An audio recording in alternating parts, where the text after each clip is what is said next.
topiknya kira-kira itu. Pak Sua ngangguk-ngangguk karena... Silakan Bu Putri.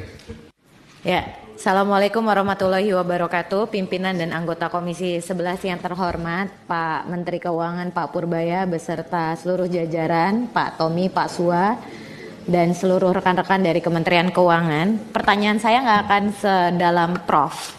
Karena Prof adalah orang yang biasa mencecar mahasiswa S3. Karena saya juga masih sekolah, saya nggak berani lah kalau kayak Prof tadi. Yang pertama, ini usulan konkret ya Pak, untuk masalah yang kemarin sempat jadi polemik soal dana mengendap di daerah. Itu kan sudah jadi perhatiannya Bapak Presiden juga, dan kita di Komisi 11 juga tahu bahwa ada beberapa kesulitan rekan-rekan pemerintah daerah terkait dengan perubahan regulasi. Jadi setiap tahunnya itu ada perubahan regulasi dari Permendagri. Dan itu aspirasi yang kami terima di sini. Kami Komisi 11 sudah beberapa kali menerima perwakilan dari DPRD dan juga pimpinan daerah, bupati dan wali kota dari seluruh daerah, dan mereka menyampaikan bahwa mereka menginginkan adanya penyederhanaan regulasi. Nah, kemarin Pak Purbaya sudah sempat menyampaikan juga, saya sudah baca, akan ada penyederhanaan regulasi khususnya untuk penyerapan realisasi anggaran ke daerah ini. Yang tadi belum sempat Bapak sampaikan pada saat paparan. Jadi saya berharap nanti pada saat jawaban Pak Purbaya bisa menjelaskan nanti akan seperti apa konsepnya sehingga masalah dana mengendap di daerah ini tidak menjadi polemik yang kita setiap tahun bahas. Karena pas Pak Purbaya belum duduk di situ, masih jadi ketua LPS, Menteri Keuangannya masih yang lama, topiknya kira-kira itu. Pak Sua ngangguk-ngangguk karena ya kira-kira begitulah yang dibahas setiap tahunnya di sini. Jadi semoga ada strategi dan juga solusi konkret dari Pak Purbaya terkait dengan penyederhanaan regulasi itu. Dan saya berharap Pak Purbaya di sini Pak, halo Pak, di sini Pak. Iya nggak apa-apa, sambil ketawa-ketawa lihatnya ke depan. Biar Pak Purbaya jawab. Iya, jangan galau Pak. Pak Sua udah bertahun-tahun kok nggak jawab-jawab Pak Sua. Sekarang saya disuruh jawab.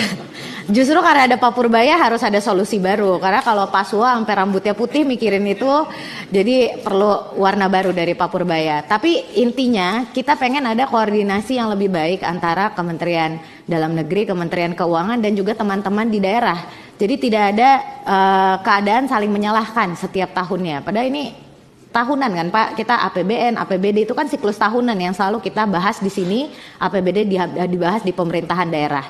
Jadi itu poin pertama dari saya. Nah yang kedua ini terkait dengan rekan-rekan kita di Papua, masyarakat 3T.